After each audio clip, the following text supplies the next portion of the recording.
I don't even know where to begin, but Ruben Amorim, the man is under pressure, there's no question about it. If we take a look at the table, for all the teams that are ever present from last season and this season, since he took charge, they are rock bottom. How much pressure do you think he's under? Because he keeps saying he's gonna get the time. He has the backing of Sir Jim. Yeah, listen, I don't think it's just the manager, I think it's the players as well. I think they have to take responsibility. I think it'd be unfair just to pin it all on the manager.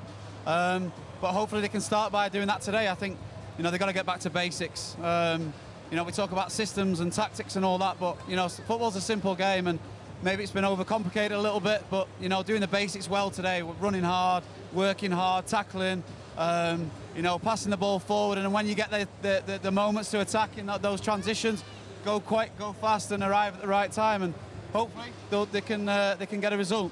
The international break's not too far away. They got Brentford, they got Sunderland next up after this.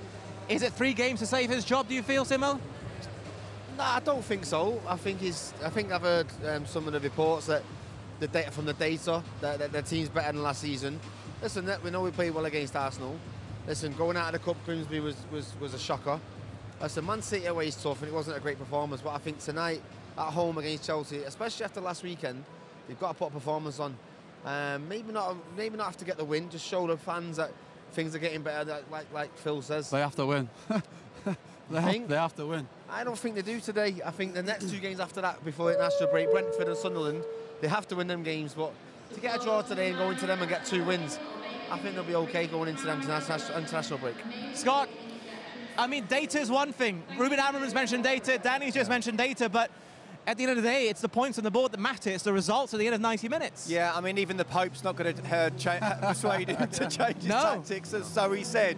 So he's going to keep it as it is. Look, I think a lot of it is down to the players. It's not. I think the system it's not right, and I do think he has to change it, but he's not going to.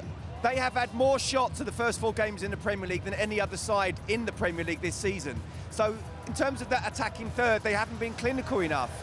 I look at Manchester United, and I think this is there's never been a better time to play Chelsea off the back of a really tough Champions League game where they played away from home, they've been beaten, the sleeping pattern has been disrupted over the last couple of days, and they're now getting used to what it's like in the Champions League again. So from United's point of view, it's a perfect time to be facing Chelsea, in my opinion. When it comes to playing the 3 at the back, he's really just pinned his flag to the mast in that sense. He refuses to change, he wants to stick to it, he said so himself. Do you think the players buy into it, considering the results? They've got to. He's the manager, and he'll call the shots. And if he's playing a certain way, they've got to adapt and adapt quick. Look, listen. I thought against Arsenal here, the first game of the season, I thought they created some really good opportunities. Should have won the game, didn't. And even against City the other weekend, look, I know they've lost the game. It wasn't a great result, but they still had moments in those attacking transitions, especially in the first 30 minutes of the game, where they just chose the wrong option at the last moment. If they can get that right today, I think they'll have chances. You make it sound like losing the dressing room doesn't happen. No, it does. No, it does. But if you look at what he's done today, I think he's brought in Harry Maguire and Casemiro, a bit of experience. It's just what you need. Sometimes you've got young players in there. And I think it shows how important today is. But as Scott said, the lads have had a week to prepare for this game, and Chelsea have been to Germany and back.